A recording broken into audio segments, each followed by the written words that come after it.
Bonjour, je m'appelle Fanny Gardan, je suis responsable de l'association Oratores Lyon, qui est l'association d'éloquence d'HEIP. Bonjour, je m'appelle Julie Zelba, je suis en deuxième année à HEIP et je suis la présidente de l'association diplomatique et politique Agora Nostra. Bonjour, je m'appelle Jeannette Cheverria et je suis responsable de Terra Vitae à l'association humanitaire d'HEIP.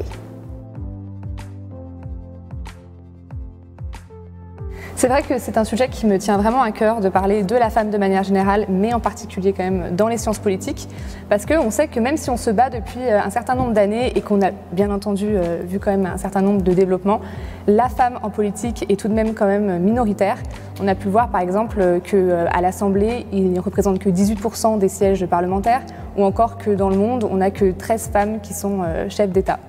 Donc bon, on peut voir qu'on a encore des efforts à faire pour nous inclure un peu plus et nous battre encore un peu pour nos droits et nous faire entendre. Il me semble qu'il est important pour les femmes de réinvestir l'espace public en prenant notamment des postes de dirigeantes et en s'imposant face à des hommes qui ont tendance à le faire. Nous les femmes, nous devons absolument reprendre notre place. On est 50% de la population et nous avons tendance à agir comme des minorités. Aujourd'hui, le but, ce serait vraiment de reprendre la place qui nous appartient et de reprendre le pouvoir dans les instances publiques.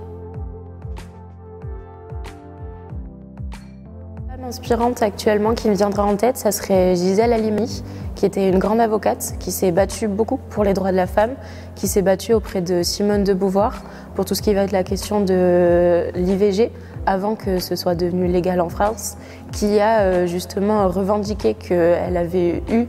accès à une IVG qui était non légale pour faire avancer les droits. Et c'est une femme qui a eu le courage de défendre les choses qu'elle voulait, que ce soit sur un plan humanitaire, sur un plan féministe, et qui aujourd'hui me montre juste que moi, à mon échelle, je peux essayer d'avancer et faire évoluer les mentalités. Aujourd'hui, j'ai décidé de vous parler de Malala Yousafzai, qui a vraiment été, et d'ailleurs qui est aussi, on va dire, assez jeune, puisque c'est passé il n'y a pas très longtemps, qui a vraiment marqué les droits de la femme au niveau de l'éducation, qui s'est battue pour ses droits, qui s'est fait entendre aux Nations Unies, qui s'est fait entendre sur cette planète, et je pense que c'est vraiment une inspiration qu'on doit suivre pour la suite. Une des femmes qui me vient à l'esprit quand on parle de femmes inspirantes, je pense tout de suite à Christine Lagarde, qui a été directrice du Fonds monétaire international et qui est désormais la présidente de la BCE, de la Banque centrale européenne, qui est d'ailleurs la première femme à prendre ce poste. Je trouve ça vraiment inspirant par sa carrière, par son ambition. Et pour le coup, c'est une personne qu'on peut dire qu'elle a du pouvoir quand on dirige la Banque centrale européenne, alors que l'Union européenne est quand même très centrée sur une alliance économique. C'est une personne qui a du pouvoir sur un bon nombre de pays et qui est très écoutée. Femme puissante, forte et qui a une place au sein de la société, que ça passe en dirigeant des instances publiques, politiques ou simplement en ayant un poste